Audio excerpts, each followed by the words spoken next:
Episódios 20 ao 22 de Osama Ranking. Eu sou o Thunder e vamos que vamos, porque tem muita coisa pra conversar, mas vamos conversar aos poucos. Aqui é o Maurício, já começo pedindo desculpa, porque, bem, quer que eu dê o contexto ou você dá o contexto? Pode dar o contexto.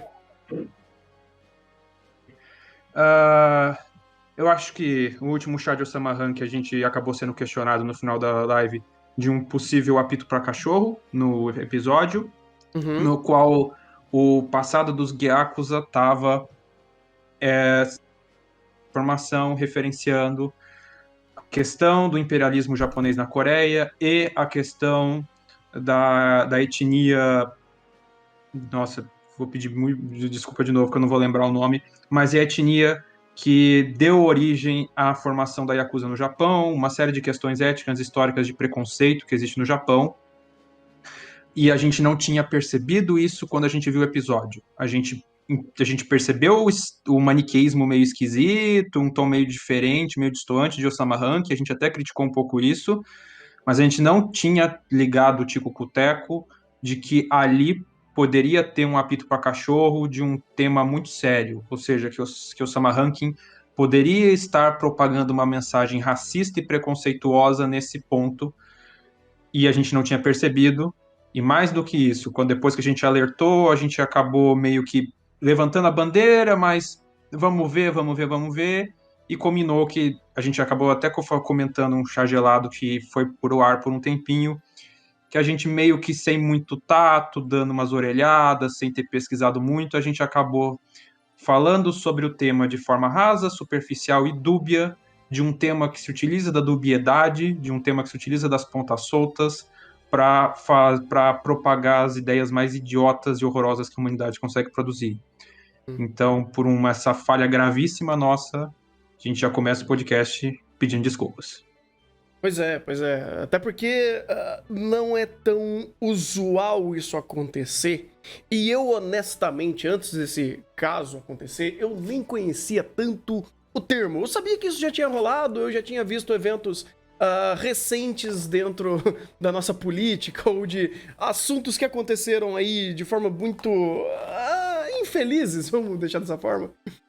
Uhum. E pessoas falando sobre eventos históricos da forma errada ou defendendo eventos históricos de forma absurdas. E aí, quando esse evento, esse tema, ou pelo menos esse mesmo modo de abordar temas delicados, sensíveis e defendê-los, acontece num anime recente, meio que eu não senti o mesmo peso, eu não senti a mesma conexão. E depois de ir atrás, depois de entender um pouco mais sobre como que funciona e qual é a forma de operar, eu comecei a entender melhor sobre esse assunto. Agradeço as pessoas que alertaram e realmente estamos aqui também para aprender e para disseminar o nosso conhecimento que a gente consegue através desses estudos, de vocês também passando o feedback de vocês, para a gente conseguir tentar fazer sempre um bom programa, um bom podcast, uma boa conversa para entreter e também para informar na medida do possível e também do quanto a gente conseguir chegar a tais fontes de informação para passar sempre uma informação um pouco mais clara, direta e menos errada possível. Sim, até em função disso, a gente vai gravar um chá específico sobre essa questão em Osama Ranking. Eu sei que tem gente do chat falando, nossa, vocês estão. Se ninguém falar, ninguém ia perceber, estão fazendo tempestade em copo d'água, não, deixa disso. Ah, o tema é um pouquinho mais complicado, independente do que você acha de foi ou não. Existe um mínimo de base para a gente conversar e explicar possíveis problemas desse ponto. Uhum. Infelizmente não deu tempo da gente se organizar para fazer isso nesse chá, por isso a gente vai gravar um chá à parte depois só para falar disso. Mas a gente já queria deixar registrado nesse chá aqui agora que a gente recebeu o aviso, a gente agradece pelo aviso, independente da forma que foi dada, e já deixar todo mundo ciente. Olha, pode ter coisa ali. A gente vai Uhum. conversar isso com mais propriedade, mais calma. Tanto eu quanto o Thunder estamos tentando pesquisar e se informar um pouco mais sobre o tempo, para não dar mais tanta orelhada. Se alguém também tiver referências e coisas que quiser passar para a gente ao longo dessa semana, até a gente conseguir fazer esse chá, ou mesmo depois que ele sair para complementar as referências, críticas e sugestões são muito bem-vindas. E essa mensagem que a gente queria passar antes de começar os episódios 20 a 22. Sim. E não sei, Thunder, quer falar mais alguma coisa? Não, acho que só isso mesmo. É que a gente, obviamente, não tenta trazer esses temas específicos quando a obra não fala sobre isso, sabe? É diferente de, por exemplo, a gente falar sobre política e alguns temas um pouco mais pesados que a obra traz quando é, por exemplo, um Shingeki da vida, sabe? Quando é um Vinland Saga da vida, que é o tema sobre. Aqui não, foi outra coisa. E até então, e olha que curioso, o Sama Ranking, ele vem sendo, não vou dizer que vinha não, vem sendo uma obra muito competente narrativamente, uma obra muito bem produzida em todos os aspectos audiovisual. E quando algo destoa, a primeira coisa que a gente percebeu foi, isso foi mal contado. Isso narrativamente não fez muito sentido. Ou a forma que foi apresentado às pressas e muito maniqueísta soou destoante do resto. E até isso a gente consegue perceber que tinha algo errado, mas era muito mais profundo. E obviamente a gente vai falar isso depois, um pouco mais de calma, entender um pouco a situação mais complicada que isso se gera até então. Mas olha que interessante, tirando aquele aspecto que foi trazido, todo o andamento da obra até então, nesses dois episódios, nesse episódio 20, 21 e 22, ele não foi manchado por conta disso? Tá, tudo bem. Obviamente muita gente pode ter sentido... Mais ou menos. Então... Tipo, tá ali. Tá intrínseco ao contexto da Miranjo. Mas você meio que... Ele vai trazer... Ele volta para as perspectivas dos outros personagens, que tá nesse pedaço à parte, e essa mancha fica só no... Meio que o motivo da redenção da Miranjo. Tipo, fica... ali. Também. É porque, assim, tudo que acontece depois daquilo, não é que coloca uma pedra, mas aquilo está vivo de uma forma de construção de mundo. Os eventos que acontecem agora, que no episódio 20, por exemplo, a gente tem o final da conversa da Miranjo com a mãe do Boji. Você entende um pouco do lado da mãe dele, que é interessante. Você entende por que ela morreu e que não tá tudo bem no fato do que ela ter feito ali, mas a vida que segue, principalmente pelo fato da mãe do Boji, vendo a situação e vendo que também ela foi traída por tudo que ela fez. E depois você volta pro problema que é o Woken. E... ali, cara, é outra coisa, ali o problema é outro, e a narrativa volta a seguir dentro do espectro de temos que resolver esse problema, temos que resolver esse ser imortal, e não temos condição de fazer isso, porque volta aquilo que a gente falou, é um ser que é imortal, ele não tem um poder destrutivo como um canhão de vidro, vamos dizer assim, algo que chega e explode e causa uma situação caótica pelo impacto, mas por como ele vai minando a situação. E é justamente isso que a gente vai vendo.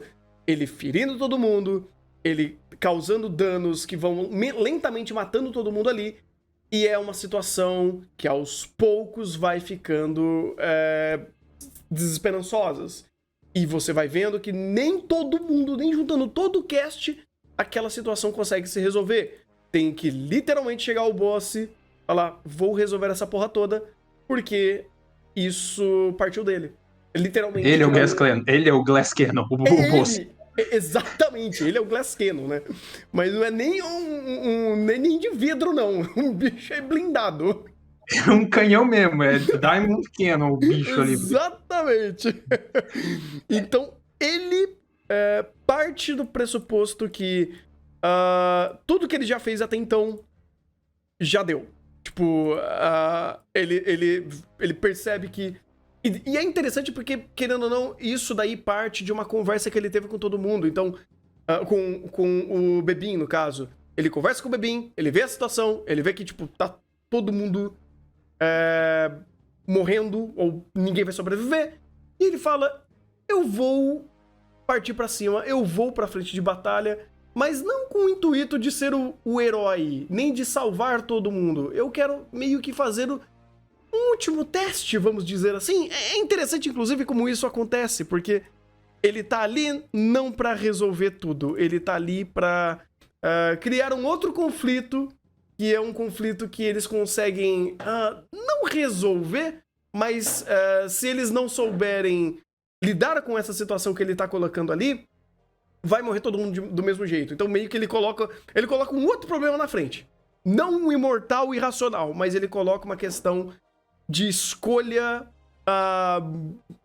uma escolha moral, vamos dizer assim, uma escolha de liderança, uma escolha de o que essa galera que são o meu legado vai fazer numa situação que eu estou colocando sobre eles. É tipo não uma redenção. Eu não sei se eu tô conseguindo chegar no termo certo, é isso. O Bosse ali? Uhum. Porque ele, literalmente, ele chega, ele cura todo mundo, resolve o problema do Oaken e ele se coloca como o problema principal da situação. É que ali acho que parece meio que, tipo, ele tava. O Bosse meio que se isolou, ele se prendeu, tipo, não vou participar desse conflito, até que chegou num ponto que ele falou: bem, acho que agora as coisas saíram um pouco de controle e vou lá resolver. Aí ele vai lá, é até uma perspectiva interessante isso, porque ele derrota o Woken, mas ele não, vamos dizer assim, ele vence o Woken, mas não o derrota, porque o problema do Woken ainda tá ali, tá dentro da pedra, mas o Woken ainda tá vivo, ainda a hora que alguém quebrar aquela pedra, ferrou, e a gente sabe que o negócio volta tudo de uma vez. É Uhum. só o poder avassalador do Bossa que meio que prendeu ele temporariamente.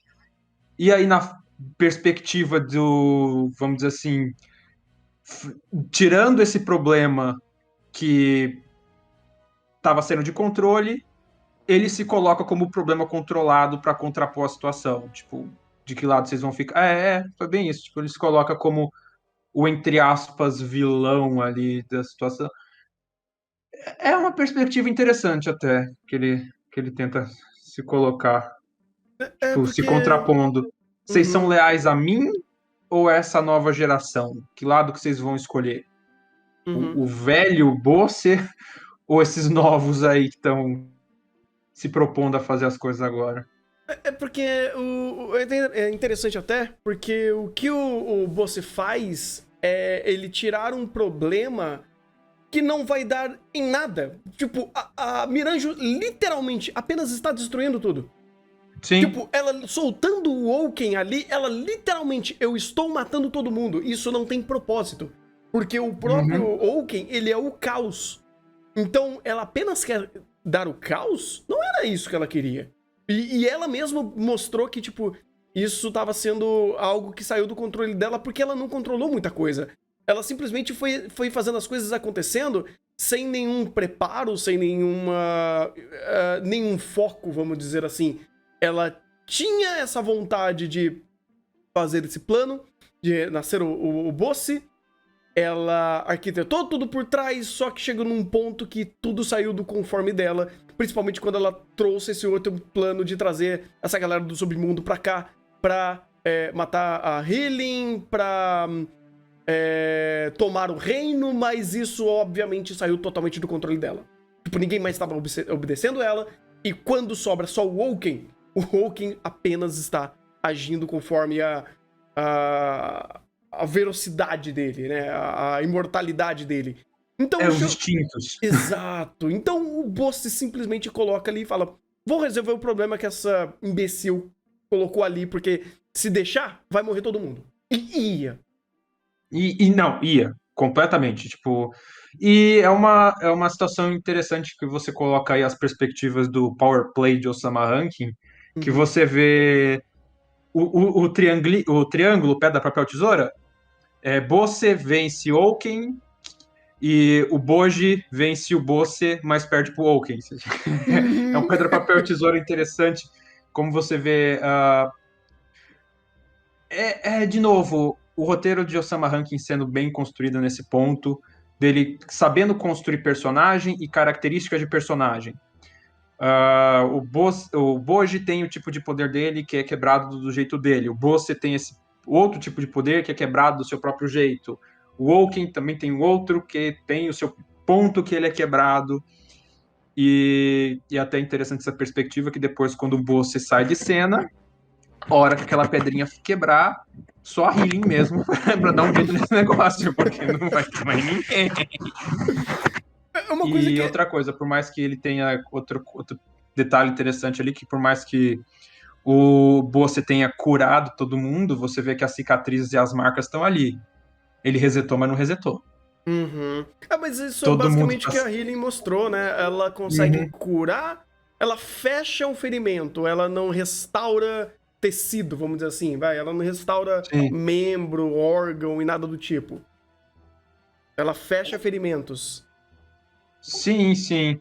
E daí o pedaço perdido e tudo mais ainda continua perdido. Então você vê que por mais que eles estejam vivos e com força ali no final para tentar se contrapor de alguma forma ao Bosse, você vê que, tipo, a força foi perdida. Houve consequências nessa situação toda. Eles não estão no seu 100% mais e talvez nunca mais vão estar.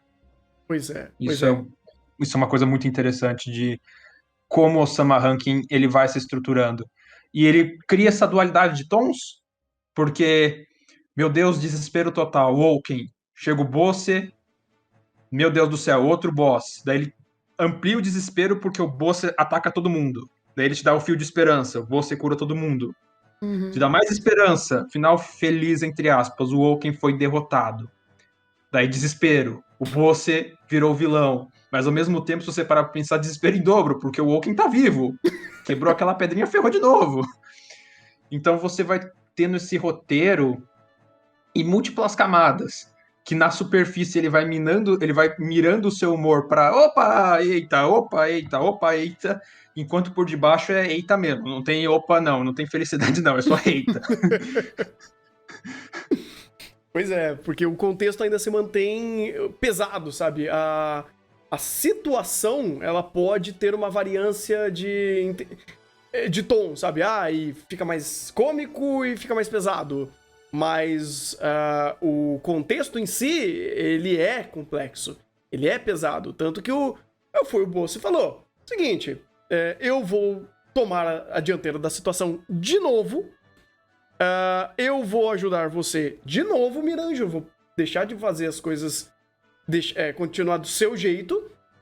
E quem quiser, fique do meu lado. Quem não quiser, tá morto. E a coisa que é da hora pra caramba é literalmente como você vê a progressão dos personagens, um por um, tomando o seu lado. Porque a coisa mais... Cara, pra mim, assim, esse episódio 21, por exemplo... Eu sei que a gente já pulou pro episódio do 20 pro 21. A última coisa, ou pelo menos assim, um aspecto geral desses 3 episódios em si é que a produção está insana de um outro nível que o Osama Rankin tá fazendo. Mas isso daí a gente fala depois. Mas o que eu gostei muito desse episódio 21 foi logo no começo. O boss chegou. Quem quiser ficar contra mim, que fique e vai morrer. O primeiro a tomar a frente, o Domas. Isso. O primeiro a falar, eu vou dar a minha vida ao Boji, sou eu. Você fala, puta que pariu, trabalho de personagem. Porque esse é o primeiro que realmente precisava tomar a dianteira pra, de fato, não, eu tô com esse moleque porque eu devo a minha vida a ele. Porque eu fiz uma cagada, eu tenho em dívida com ele, ele não me perdoou, e eu tô me sentindo um lixo por conta disso, então eu dou a vida pra ele. E logo em seguida, todo mundo começa a tomar a dianteira, e o último que toma a sua escolha é o Apias, que obviamente é o que tava mais em cima do muro dessa situação. Então, cara, você tem uma situação ali que ele não esquece personagem. Tipo, tá todo mundo vivo, tá todo mundo tomando ações, escolhas, porque... Não porque o roteiro tá pedindo, mas é porque eles são personagens, eles têm... E mais, a escolha foi tomada nos primeiros episódios. Lembra da mesa dos 5, onde cada um declarou seu voto? Sim, puta, verdade, né? Quem que era que tinha votado? Era o... O, Apias e o o Bebinho? Domas votou contra e o Uhum. Apias votou, se eu não me engano, o Apias votou a favor do Boji. Olha só. Porque o Apias ele ficou em cima do muro depois que a Mirandio voltou, né? E daí isso que ele ficou baleado. Mas no começo ele tava completamente fechadão com o Boji. Faz sentido. Sim. Uhum. Então, tipo, você vê. E você vê meio que perspectivas diferentes, porque você vê que, tipo, o das cobras, o Bebin, você vê que, na verdade, ele tá ali porque vamos dizer assim, ele é leal ao Daida. Ele quer salvar o Daida primeiro de tudo. Então Sim. você vê que, tipo, não é a coisa boa do roteiro do Sama Ranking, que são essas nuances de personagens.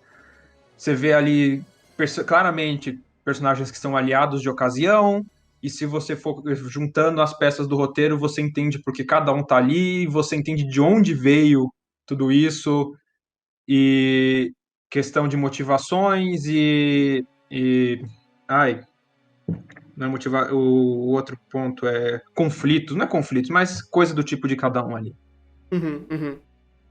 Basicamente a motivação, né? A motivação de cada um ali, ou o quanto ele tá... o grau de afinidade, vamos dizer assim. Sim. E, cara, assim, o trabalho de produção de Osama Rank tá em outro nível, porque a luta do Bossi contra o Oaken já foi excepcional por utilizar de novo um recurso que é coerência. Ele não sabia como o Oaken lutava, ele foi e começou a lutar da sua forma, brutalidade, arrancando metade do corpo dele e entendendo como funciona a regeneração e tateando a situação sem precisar do Kage narrar a luta. Obrigado! E aí, você tem toda uma situação criada através das ações dele pra a luta ser decorrida. Contra o Boji é outra ideia.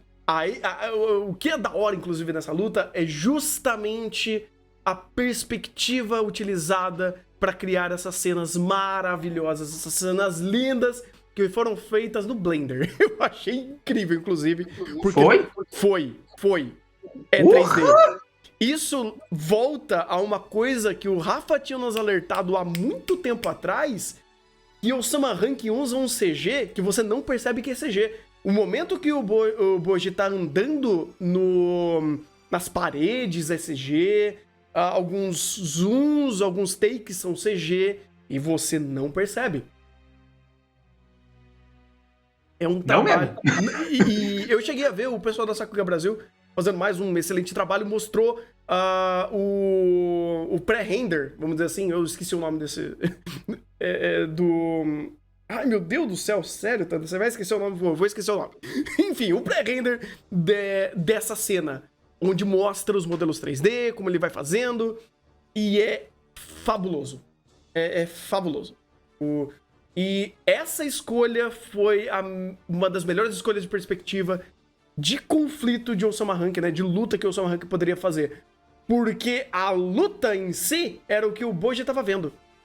O Boji tava vendo esse poder avassalador do Bossi, esse espírito dele transcendendo o próprio corpo e trazendo essa luta colossal de perspectiva e não de situação real. A luta em si real não era ele fazendo aqueles movimentos extremamente abertos, destruindo o cenário com um corpo gigante, mas a presença do Bossi e a força descomunal dele com sua clava, com o balançar dela, e ele apenas movendo ela já cria um rastro de destruição, era, de fato, composto visualmente com a forma do boss, esse espírito gigantesco dele destruindo esse lugar. E é legal que você vê o lugar destruído, você vê que cada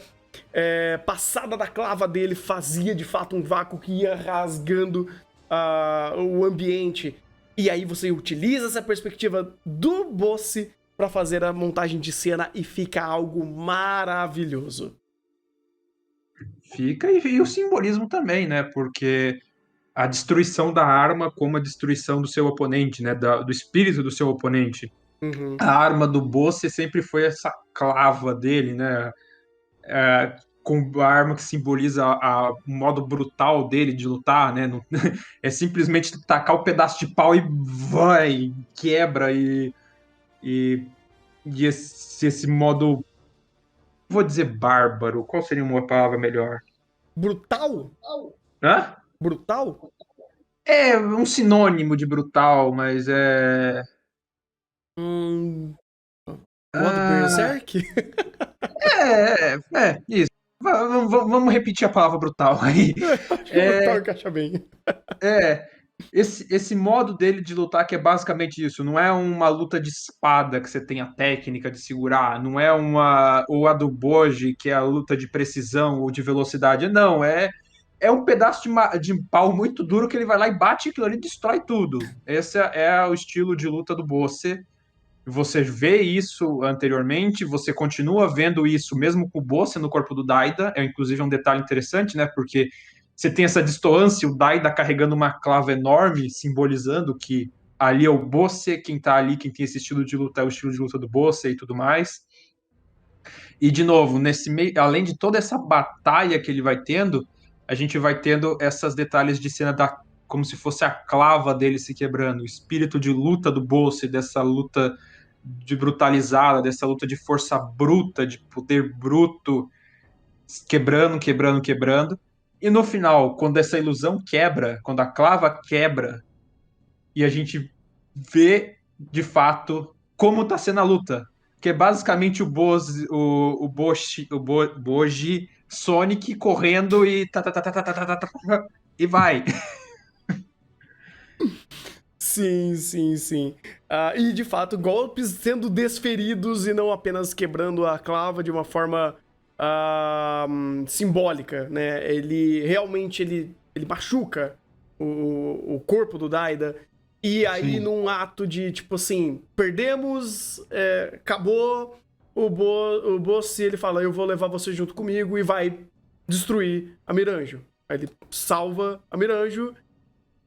E eles declaram que a gente perdeu, parabéns, você é digno de continuar, né, de ser o novo rei, talvez, aí eu já não sei como vai funcionar o trono, mas você ganhou esse conflito e você foi digno dessa vitória. É muito interessante, cara, é muito bacana como isso tem respaldo, mostra de fato que o Power Play funciona aqui, por mais que absurdo que seja. O Boji, que ele é tão. Ele era tão fraco até então, e agora ele tem um novo poder, e esse novo poder ele é tão quebrado que ele destrói o Bosse. Mas tem toda uma explicação em volta disso tudo, que constrói até chegar nessa situação, e que existe counterplay, vamos dizer assim. Que eu falo, pô, não, bacana, bacana. E sabendo, inclusive, que isso daqui é uma etapa da história.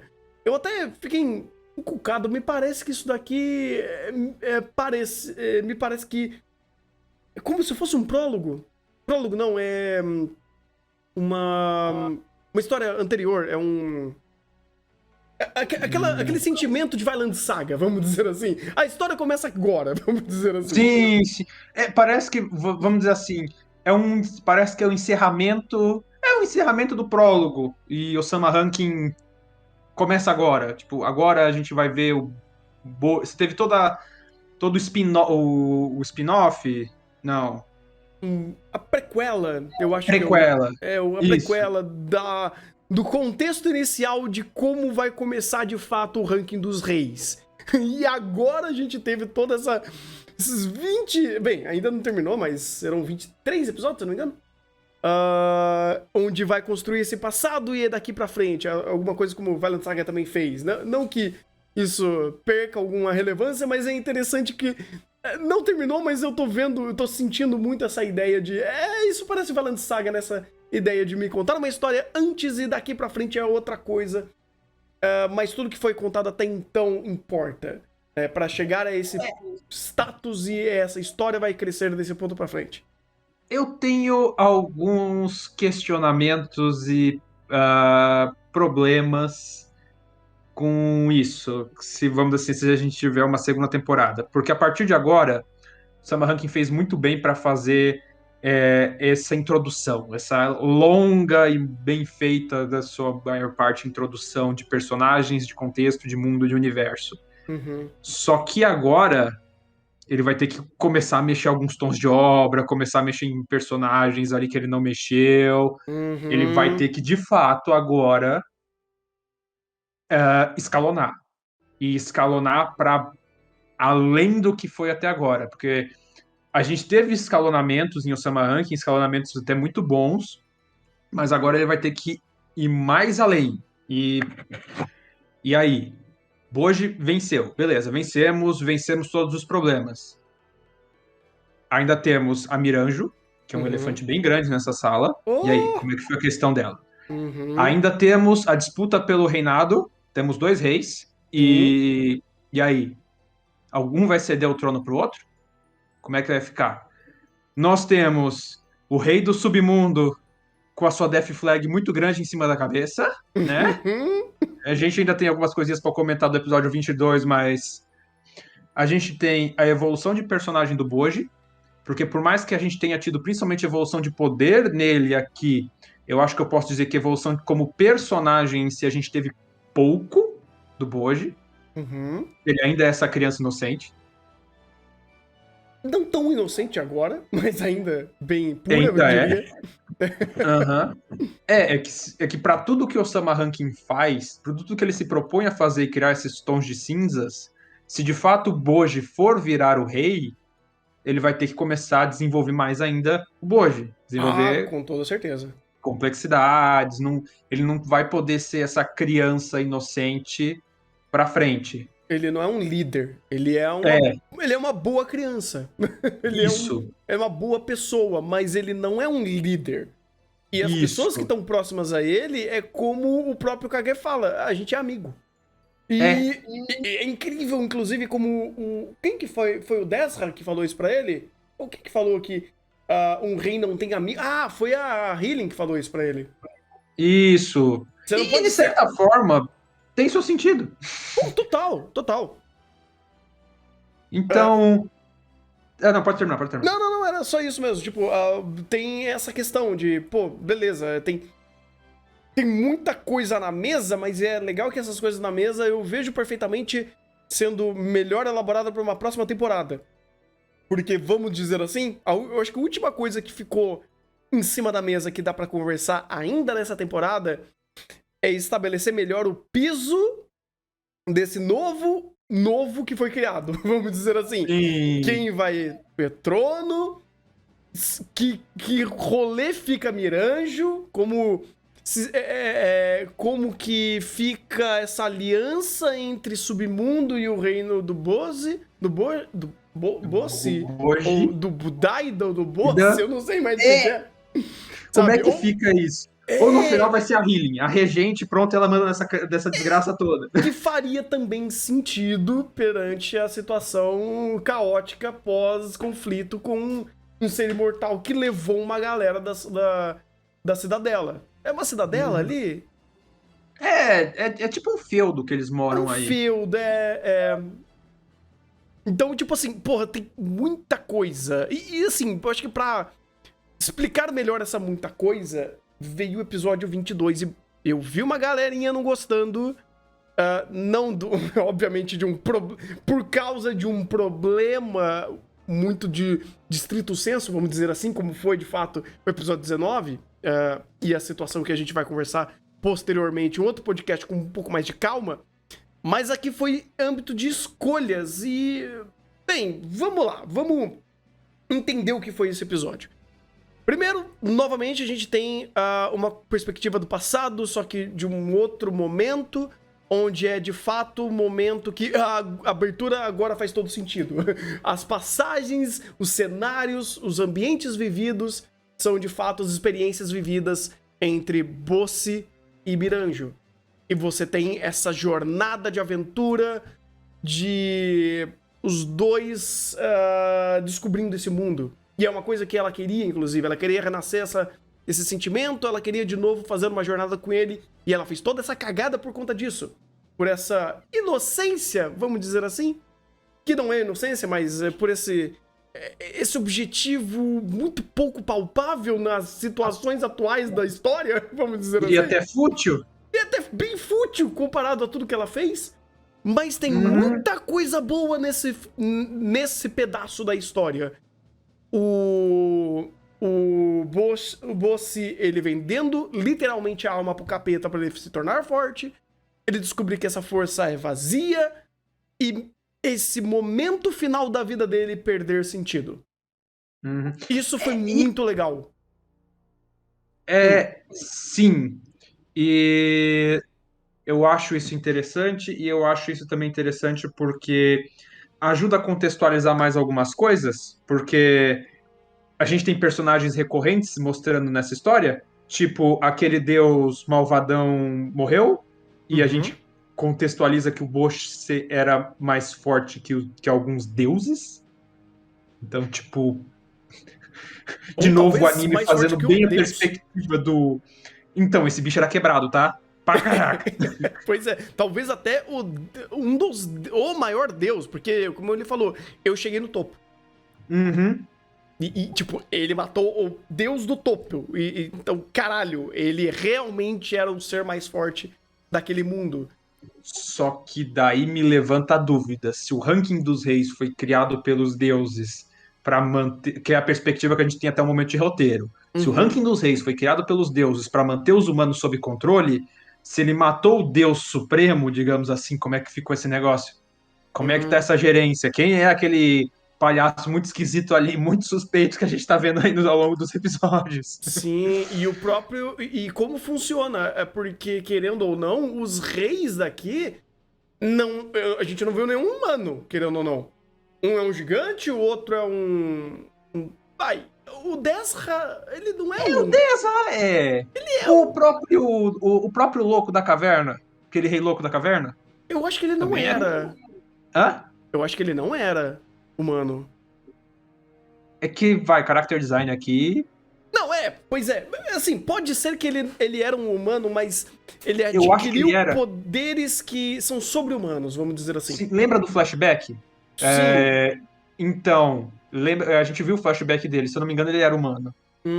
É porque ele era o pai de um outro cara aqui que também era meio loucão. Isso, que inclusive é outro elefantezinho que tá escondido no meio do mato, né? É verdade. Porque cenas... Ele morreu, mas não morreu. Tava se mexendo ali no matinho do lado do castelo. O chat falou que o Desra, ele é filho de um deus. Então talvez ele seja um semideus. Verdade. Ele é um semideus, e que, tipo, já não é humano. Mas, mesmo assim, ainda assim, a gente vê a situação que a humanidade, entre aspas, que ele traz aqui, os pontos de poderes nunca estão, de fato, nos humanos. São outras raças ou semi-raças que estão aqui no poder até então. E o rank dos reis não é pra humanidade, é pra qualquer ser vivo que existe nesse mundo, né? Sim. Qualquer ser vivo humanoide. E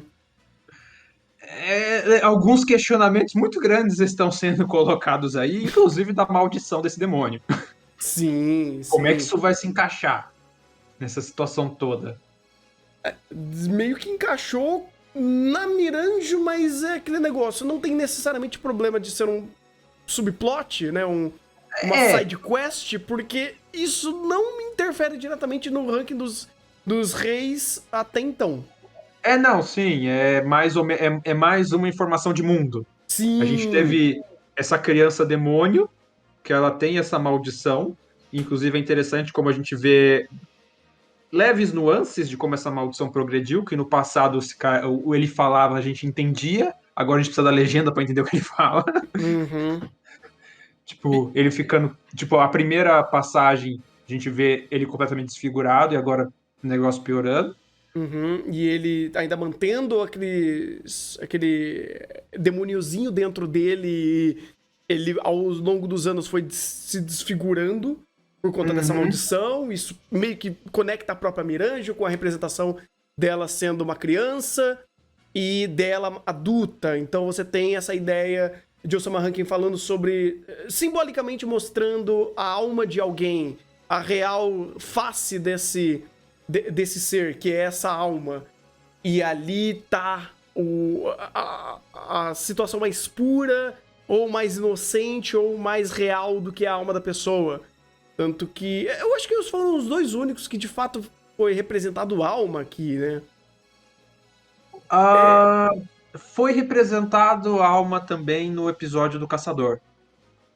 Aquele Ah, bicho que sugava as almas e devolvia os monstros. Ah, sim. É mais como representação gráfica, vamos dizer assim. Porque alma a gente sabe que tem. A gente viu isso acontecendo, mas a representação da alma em si, eu acho que foi basicamente desses dois personagens que a gente viu essa pureza. Vai, tem E é um monstro que tem uma alma pura, vamos dizer assim. ao mesmo tempo, são os dois que a gente viu isso também, né? Isso não foi A alma passado do para outro Oaken, personagem. falaram da alma do Oaken também, que é um campo de pensamento dele, faz sentido também. Que Ah, verdade. é uma coisa até que recorrente em Osama Ranking, sabe?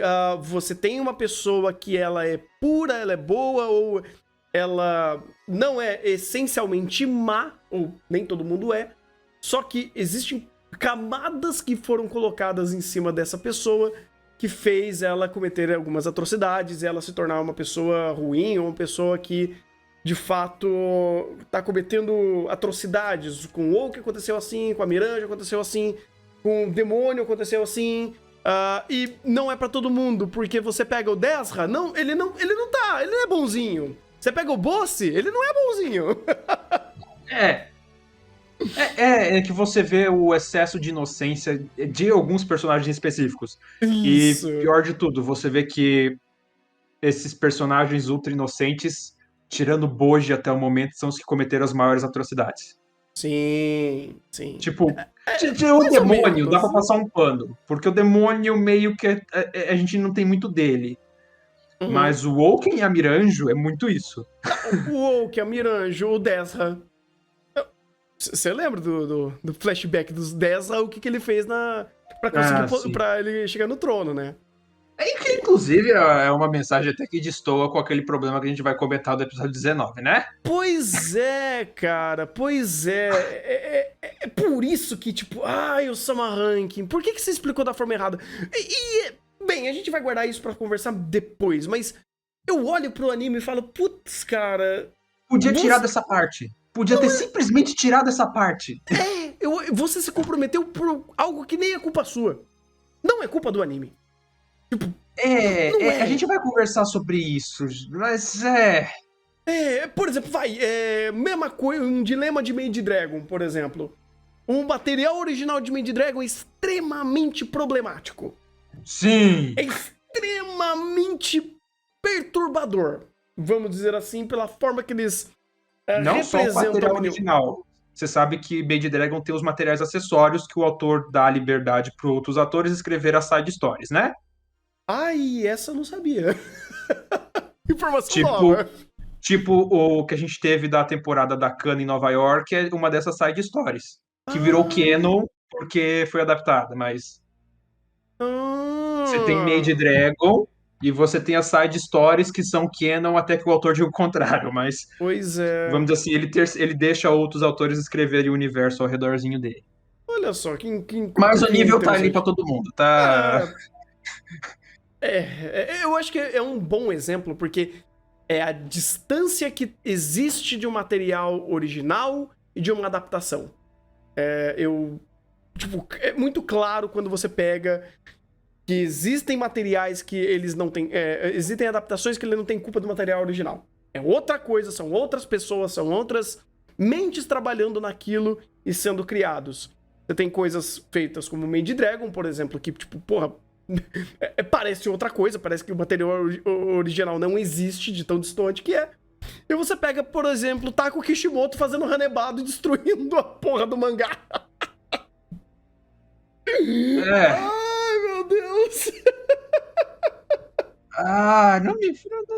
Não. Eu queria dar um outro contraponto de um mau exemplo. E o Taco Kishimoto, infelizmente, me deu essa munição. Ai, velho. Eu lembro isso agora, inclusive por causa que estamos com um anime de badminton na temporada, então as analogias aparecem. Mas, enfim, né? Tem mamães aqui. Vamos pro Rei Malvado e para as consequências de ter salvo a Miranjo. Porque, né? A consequência pode não vir do demônio, mas a consequência ferrou pra muita gente ali, porque eu acho que um reino vai... A gente viu o que aconteceu com um dos reinos que o cara aceitou o primeiro lugar do ranking. O rei matou todo mundo.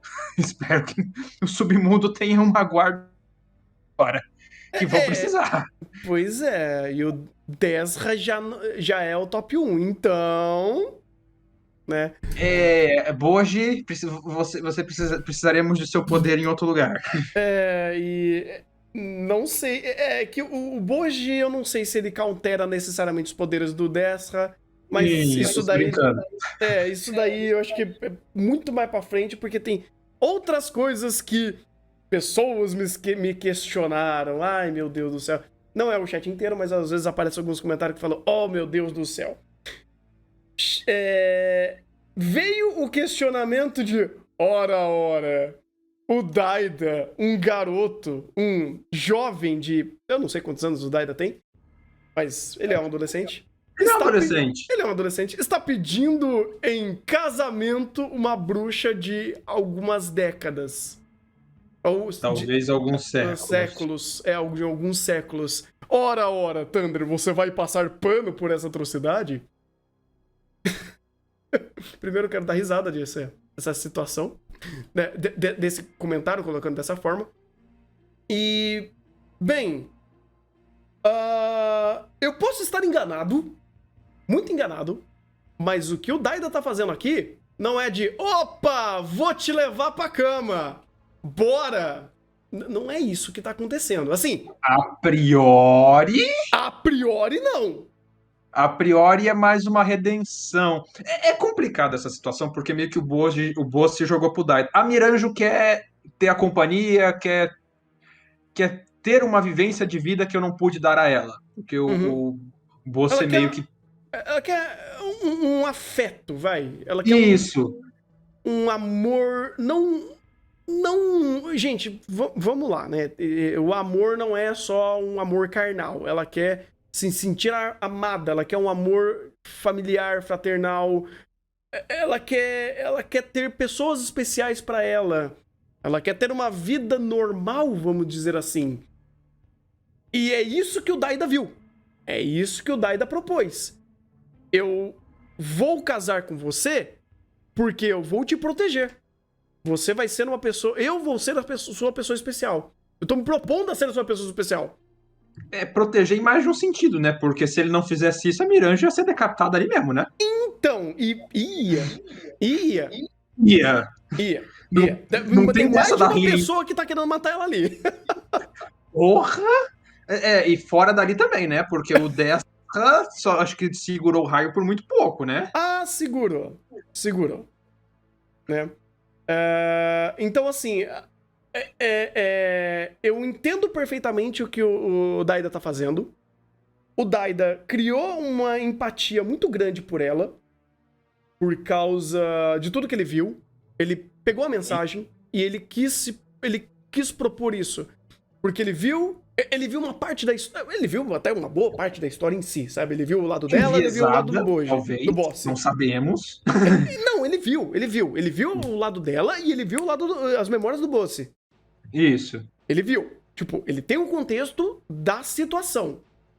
Ele foi criado por ela. Ela foi a tutora dele por anos e anos e anos.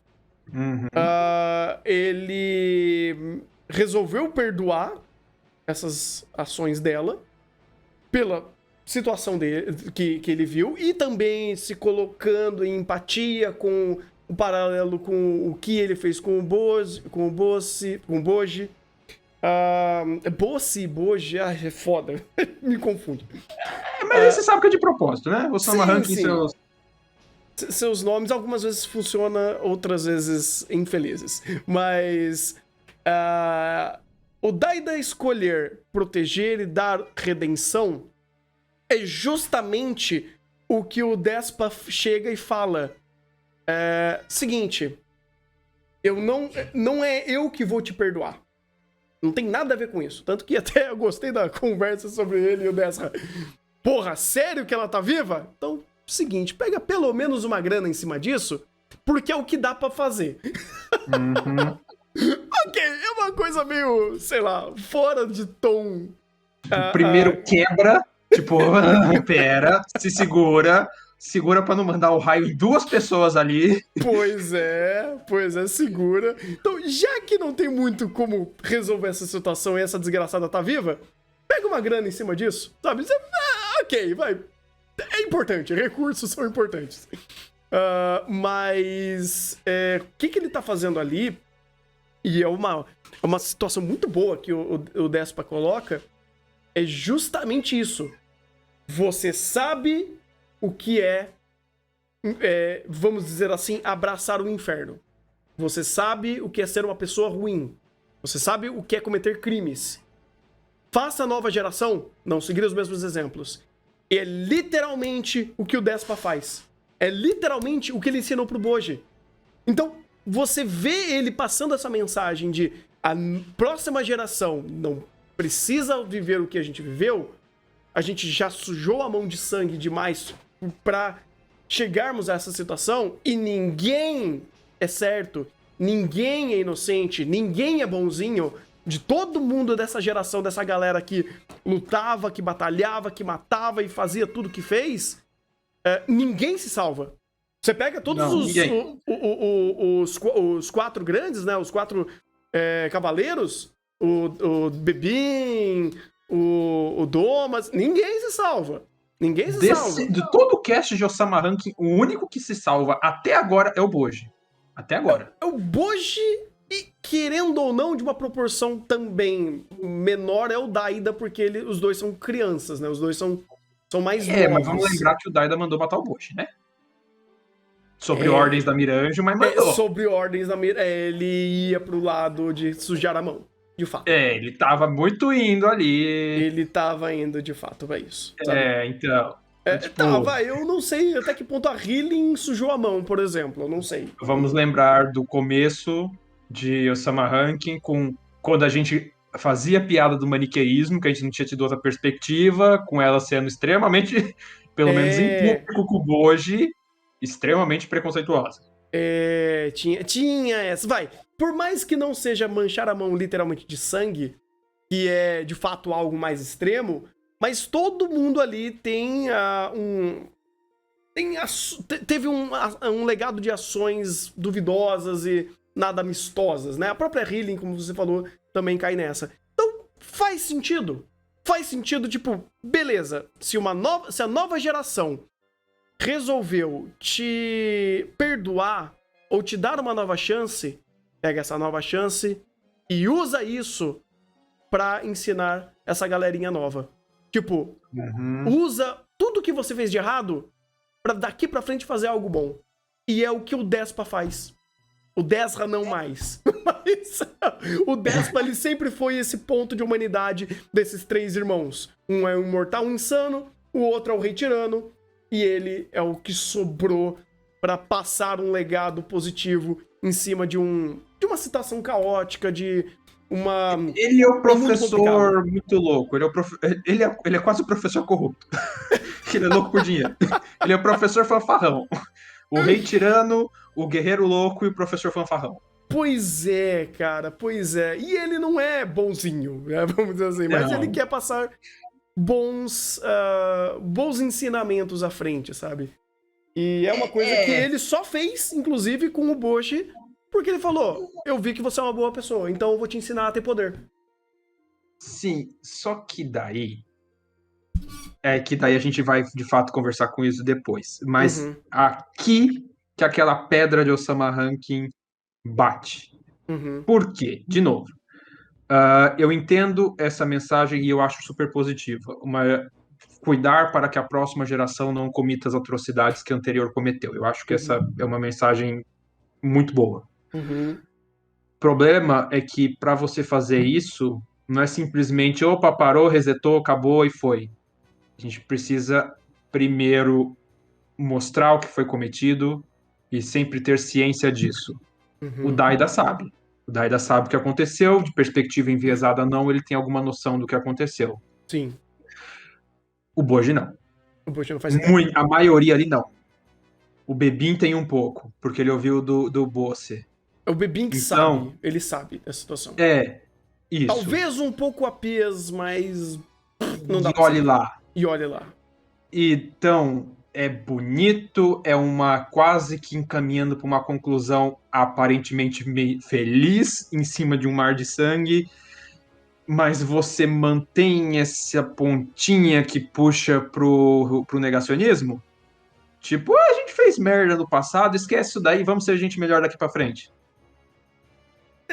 Então, eu entendo, porque pra Miranjo isso é mais complicado, mas Sim. querendo ou não, tem um pouco disso. Até o próprio Despa falar isso. Quando o Despa fala isso, ele também não nega esse ponto. Ele não nega que. Ele não tá ignorando tudo que ele também fez. Porque ele também se coloca numa situação dessa. Então, eu acho que a mensagem tem um pouco mais de camadas, não por causa da Miranjo, mas por causa do contexto da obra. Então, isso é interessante, porque a Miranjo tem problemas com a forma que foi contado o passado dela. Não é culpa dela. De forma alguma. É culpa de como a narrativa encaixou esses eventos. É culpa de como foi mal contado o início. Tanto que é basicamente só o início, porque a própria jornada mostrada dela com o Bose foi boa. Tipo, foi coerente, mostrou perspectiva, ou até boa parte do que o Bose falou sobre as atrocidades que ele cometeu também são boas. Ela tá na direção correta. Só que tem uma pedra muito ruim ali, tem uma situação que ainda não ainda não foi resolvida, ou ainda não foi melhor explicada e não foi diluída. Avisaram no chat que o Boji também viu ali junto com o Despa no Limbo. É verdade, é verdade, é verdade. Putz, é verdade, ele viu. Mas, enfim, ele tá contextualizando. Sabe? Eu acho que dá. Eu acho que. Você entendeu que, tipo, eu ainda tô Sim. com um pouquinho com o pé atrás, tipo, com um pouco de medo de dar muita corda e o negócio estourar lá pra frente, tipo... Uhum. Então, falaram aqui, a parada da Miranjo, né, do Gyakuza não é culpa da Miranjo, porque ela foi vítima. E é Sim. esse o ponto. A questão é que foi criada uma situação, um acontecimento dentro da história para criar um ponto de empatia com a personagem de forma maniqueísta. E Sim. o que foi utilizado é extremamente preocupante das conexões que tem com o mundo real e com outros aspectos que a gente vai conversar depois. Não vai ser nesse podcast. Isso é muito mais espinhoso do que parece. E o recurso não é bom da forma que foi utilizado, porque já não é bom o Osama Rankin usar maniqueísmo porque ele nunca fez isso. Ele usar para explicar uma situação muito dúbia e muito delicada que conecta a algo real é pior ainda. E não é nem no tom do que o Osama Rankin traz até então. Porque ele não tá falando isso em primeiro plano. Ele tá utilizando isso para exemplificar uma passagem da história de Osama Rankin que tem uma perspectiva muito unilateral de essa galera é ruim, ela é boazinha e ela sofreu porque essa galera é ruim. E essa galera matou a mãe dela, olha como eles são malvados. Isso narrativamente já é ruim e a representação disso é pior ainda. Sim, sim. Você vê, até o demônio tem até o demônio tem nuances ali e o pessoal da Gyakuza não. Você fica, ok, Osama Rankin. Eu realmente comecei a ficar preocupado com algumas coisas, mas meu ponto era mais ou menos isso. Uhum. Apesar de que, né, a gente vai conversar melhor sobre essas questões de diferença de anime e mangá de Osama Rankin, que temos coisas a se conversar, e eu acho que o último ponto a se pegar mesmo é o diálogozinho do palhaço. Eu chamo de palhaço porque eu não consigo dar outra descrição do cara do Ranking dos Reis, com aquele chapéu muito Não parece é de um. alumínio? Parece um Pierrot, na verdade, não é? Aqueles Pierrot medieval. É, parece. É que eu não sei nem qual seria a tradução. Seria o palhaço mesmo, não? Seria. O bobo da corte. Não, é que o bobo da corte ele tem uma forma diferente. São geralmente aqueles chapéus com mais pontas e guizos e é diferente. Não é bem desse chapéu pontiagudo assim. Mas, enfim, tá bom, pode ser chamado de palhaço, de bobo da corte, palhaço. Acho que a gente não tem exatamente uma definição. Eu acho que ele até falou que ele era. Eu acho que ele era um olheiro? Alguma coisa? Tipo um representante do Ranking dos Reis, alguma coisa Sim, assim. sim. Ele é o. Não é estagiário, é o secretário do Ranking dos Reis. É tipo isso. E a conversa dele com o Desra no final eu achei interessante. Que, tipo, pessoas. Eu não gosto da frase de todo poder corrompe. Tipo, essa coisa, ganhou poder, necessariamente a pessoa se corrompe. Porque eu acho que tem nuances nisso. Uhum. O maniqueísmo na vida real é complicado mas também. E essa frase, o poder corrompe, eu acho meio complicado. Eu acho que poder muda as pessoas. Sim. E é um ponto que ele colocou aí de forma até interessante. O Desra sabe do problema do ranking dos reis. Tanto é que a gente vê que ele faz de tudo. O cara tá lá na sala. Você vai aceitar? Não. Tem certeza? Não. Você tem certeza? Não. E o cara fica lá o tempo todo, tentando. E o Desra tenta ao máximo evitar isso e ele tem noção de possíveis consequências que ele pode sofrer com isso. E você vê até que naquele corredor ele fica lá, opa, me aguarda aqui, fica esperto, a gente pode ser atacado, não baixa a guarda, fica nessa situação. E você tem a frase dele, não é que a gente faz mal a ninguém aqui, é que quando você dá um poder muito grande para a pessoa, às vezes as coisas não saem muito de controle, assim, as pessoas mudam com o poder. Eu achei interessante, eu queria que o Osama Rankin tivesse anunciado uma segunda temporada, porque tenho curiosidade de ver como ele vai tratar essa questão. Uhum. Mas é interessante como ele até depois disso ele faz a Death Flag, né? A velhinha se apagando Uhum. no trono ali no final, tipo, esse personagem aqui deu ruim. Deu ruim, deu ruim. Deu É, muito ruim. é interessante porque, cara, querendo ou não, ele vai.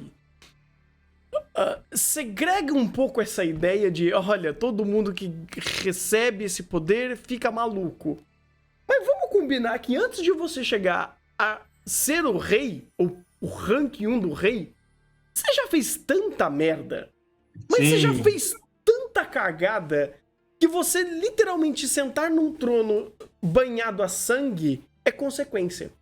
E por isso que eu não me incomodo tanto quando o Osama Rankin faz isso, ele é meio unilateral quando faz isso, mas ainda assim eu vejo com muita clareza que isso é palpável, porque é isso mesmo. Tipo, beleza, você já chegou a um ponto ápice onde você já cometeu as maiores atrocidades e agora você vai ganhar um objeto, algo que vai realizar um desejo seu ou que vai te dar mais poder acima do poder que você já tem, que você já tem no topo. Então, caraca, é bizarro você pensar que você tá sendo premiado com algo que vai, sei lá, vamos deixar dessa forma, quebrar o power play mais do que você já tem de power play, porque você já é o número 1, e isso vai te deixar louco ou isso vai ascender você a um outro estágio que todo o histórico mostra que não é muito bom. Então, faz sentido. Faz sentido. Tanto que todo mundo que... O próprio Boji, o Boss que ele não... Que ele era o número 1 e não queria... faz sentido. Ele sabia que isso ia dar merda. E até o ponto dele chegar no ápice já perdeu o próprio sentido quando ele chegou. Por isso que ele não quis acender além disso. E o Dezra quis. Então é interessante a gente ver alguém que quis chegar além do limite do topo. E você vê que o conceito do 10 é até mais interessante, porque não é ele querendo ir além por ele. É o contrário do Bossa, que, não, eu quero ser o top 1 porque eu tenho esse objetivo pessoal, esse objetivo egoísta, digamos assim. O egoísmo do Dezra é diferente. Ele quer salvar o irmão. Ele quer tentar, de alguma forma, se redimir por uma consequência do que foi esse caminho dele manchado de sangue que fez ele ser rei. De certa forma, ainda é um pedido egoísta, digamos assim, mas é interessante essa nuance de egoísmo de cada um, por que cada um tá indo lá, e dá um segundo sentido, né, como você falou, você já é o primeiro, você já é essa coisa quebrada nesse mundo. Por que você quer ficar mais quebrado? O que te motivaria a ir além? E é até interessante esse carinha do ranking dos reis falando, então, você quer ir? Porque se você for, isso já é tudo bem, você já é o mais forte, você já é a coisa mais quebrada do mundo. Mas a gente tá te oferecendo, talvez, quem sabe. E é interessante como ele nunca confirma. Você já pensou que talvez, quem sabe, a cura pro problema do teu irmão pode estar ali na caixinha? Você não quer ir lá ver? Tem certeza?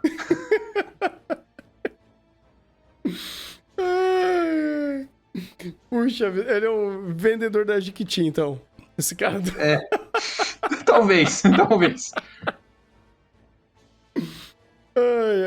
Mas é bom, cara, é muito bom esse contexto, por mais que ele é bem unilateral, vamos dizer assim. Mas ainda assim a gente não recebeu tantos outros situações desse ranking ou desse plot em si, pra gente entender um pouco mais como isso daí deve ser muito mais complexo do que parece. Alguns eventos foram contados, mas nada de fato muito mostrado, né? A gente viu talvez o resultado do Rei da Floresta, Locão, mas o que chegou e o que foi, e consequências, causas, ainda tem muita história pra contar, isso é ótimo. O Sama Ranking, ele tá terminando essa primeira etapa com ainda algumas coisinhas. Eu acho que o próximo episódio eu diria que eu ficaria muito mais feliz se conversasse um pouquinho melhor sobre essa, entre aspas, redenção da Mirante. E prepara terreno para a próxima temporada. Que seria bom se tivesse. Eu ia ficar muito feliz. Eu não sei nem em que pé tá o mangá, mas tiver material por alguns anos na frente, seria bom sim. Eu não sei se tem muito material, porque para as traduções em inglês o anime já passou. As traduções em inglês. Então, é aquela coisa, o final já tá escrito, pelo que eu vi do autor. Para curiosidade, gente, para quem pegar o mangá para ler, naqueles capítulos extras especiais que o autor faz, ele falou: o Sama Ranking já tá sendo. É um projeto que tá correndo desde 20 anos atrás. 20 anos atrás ele pensou essa história e desde então ele vem criando, aperfeiçoando até construir esse mangá. Então. Bem. Pois é. Isso foi interessante, inclusive, porque é atípico, eu diria. É atípico uma obra ser pensada durante tanto tempo. É quase uma obra de vida. Não sei se o autor ou autora... acho que provavelmente é o autor. Provavelmente, pelo jeito que ele escreve ali da vida cotidiana dele, da vida dele, como ele ganhou uns quilinhos quando ele virou mangaka, que ele ficou resfriado. Ele vai contando as historinhas dele. Legal. Ele é a única obra ou já escreveu outras? Ele tem experiência como mangaka, que ele conta quando ele começou, ele pensou, 20 anos atrás, mais ou menos, quando ele tinha 20 anos, ele já pensava em escrever um mangá, mas por o fato de Osama Ranking ter demorado tanto a sair, porque Osama Ranking não era inicialmente planejado para ser um mangá, era para ser um livro de contos, um livro infantil de contos, aparentemente. E mais recentemente, que ele agradece a tecnologia, ele queria botar tanta coisa, mas tanta coisa, conversar sobre tantos temas nessa história, que ele achou que ficaria melhor contar na mídia de mangá. Faz E sentido. daí ele criou com o avanço da tecnologia e ele não precisando mais pegar em caneta tinteira para desenhar, ele foi montando o mangá de Osama Rank, que tem um traço meio esquisitinho, não é o traço mais bonito do mundo, mas até que tá bem feitinho. Relaxa. O An nos ensinou que pra você fazer um bom mangá não precisa necessariamente desenhar bem. Uhum. Ai, ai. Mas é interessante. Eu diria que 99% das coisas que você conseguiu contar por esses 20 anos de pesquisa, você conseguiu acertar. 99%. Esse 1% a gente vai conversar em breve. Esse 1% talvez seja um belo de um boink na cabeça de uns ali, mas tudo bem. Ai, pois é, cara, pois é. Vai ser tipo você falando, então, esse 1% aqui, peraí, deixa eu pegar minha clava. Vai. Bonk, o bonk do Bosch. Ai, ai. Mas tá aí, eu acho que conseguimos conversar bem desses 3 episódios. E, eu acho. Falaram ali, 140 capítulos, o mangá tem 191. Vamos ter que esperar um pouco. Não, vai demorar aí alguns aninhos, mas não tem problema. É aquele negócio, se for uma obra boa, que demora tanto tempo que for, porque o importante é, no final do dia, termos uma boa experiência, termos uma boa obra, independente do tempo que demora. Inclusive, geralmente, a falta de tempo que acaba matando muita obra boa, né? Então, é complicado. Esse 1% ao casamento? Então, eu até ia falar sobre isso. Gente, esse eu vou dar o benefício da dúvida do que... Qual é a conotação que vai ser dada ao casamento que o Daida tá falando? Porque... A gente não sabe. Não dá pra saber. O que é explícito a situação é... Eu estou casando com ela, eu estou propondo o casamento pra defender ela, porque eu sei que se eu meio que só dar um decreto de não, ninguém me encosta nela, não vai adiantar muita coisa. E se você quiser matar a rainha ou a esposa de alguém do reino, vai dar merda. Então, inclusive ele queria também colocar esse ponto de afeto. Um casamento não é feito só por sexo. Não sei se vocês sabem, é um conceito esquisito, talvez, para algumas pessoas. Oh, meu Deus, então quer dizer que você casa? Não, então, você não namora, você não está conectado com outra pessoa de uma forma amorosa. Num relacionamento só por causa de sexo, gente. Não é assim que funciona. Em nenhum momento essa conotação foi colocada, porque fala, o Thunder bate em Mushoku, mas não bate aqui. Então, né, a gente quer entrar nesse assunto? Eu não sei se eu tô muito afim de mandar... Se você quiser, a gente faz um aposto no próximo chá. Aí, porque daí a pedrada vai ser grande, né? Porque Não, a pedrada vai ser em dobro. Em dobro não, em 1.5. Porque... 1.5x. Pois é, cara. Porque, inclusive, eu vi essa besteira já de o Thunder bate em Mushoku, mas não vai falar de Osama. Aqui pode. Vai se fuder, né? Até o momento, Até o momento, se nenhuma pedrada. Mas, se o mangá foi pro crime, aí eu já não sei. a gente levanta a pedra. Eu não e vai tomar pedrada se merecer. Uhum. Merece até então? Não. Porque o Daida não meteu o pinto pra fora e falou, caralho, mano, mulher, como certas obras, né? Que tem taça de vinho. Até a própria caracterização de personagem, tipo, o Osama Rankin não fica fazendo close em peito, em bunda, Ele não fica incentivando a libido, nesse caso. Exatamente, pelo amor de Deus, né? Então, assim, são tons diferentes, são mensagens diferentes, são propostas diferentes. E você tá numa obra que, obviamente, ela tem um tom medieval, clássico, e nessa época, questão de idade era muito diferente do que a gente é acostumado hoje, mas isso daí não é em primeiro plano e fala, caralho, é isso mesmo, moleque de 10 anos casa e é isso aí. Não é assim que funciona, porra. Então,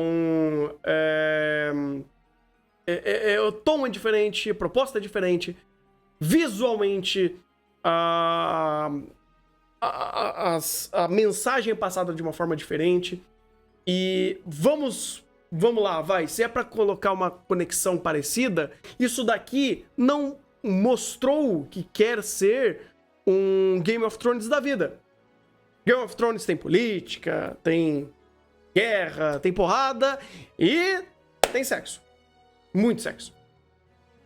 Aqui não tem. Em nenhum momento essa conotação foi dada. Sabe? Por exemplo, Senhor dos Anéis, eu não lembro se tem uma conotação dessa parte também. A pessoa para responder isso, não. Eu confesso que Senhor dos Anéis está num passado muito distante da minha vida, apesar de gostar muito dessa obra. Mas, enfim, não é o tom. Então, quando um personagem fala que ele quer casar com uma outra personagem e a idade não é cabível, a nossa realidade, a realidade deles até possa ser, mas o tom que ele passou aqui não é porque, opa, vamos lá, não, não é assim. Isso daqui não é uma obra de pincel, né? Não tem esse tom. Então, que bom, porque se tivesse... Não, se tivesse tom, a gente obviamente estaria batendo. Não, E até então, como eu falei, no benefício da dúvida, até que prove o contrário, ele é inocente. Tanto que, no benefício da dúvida, a outra inocência que a gente falou que isso daqui só que tá esquisito, porque soa maniqueísmo, no benefício da dúvida, ele acabou indo pro não. Né? Não era só uma dúvida. Mas não é porque ele cometeu esse erro que eu vou falar que ele vai cometer todos os outros de tons que não são aquele tom que ele colocou em questão. Então... Eu ainda vou botar alguns pontos dessa inocência, porque... sabe quando você começa a pesquisar e você fica meio maluco? Então, a gente vai... Eu sei que a gente tá tangenciando toda hora, já faz mais de uma hora de gravação, e a gente tá tangenciando, fala, não fala. Uhum. É que o negócio é complicado.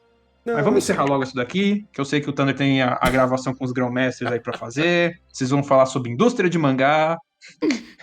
Ai, que loucura, que loucura.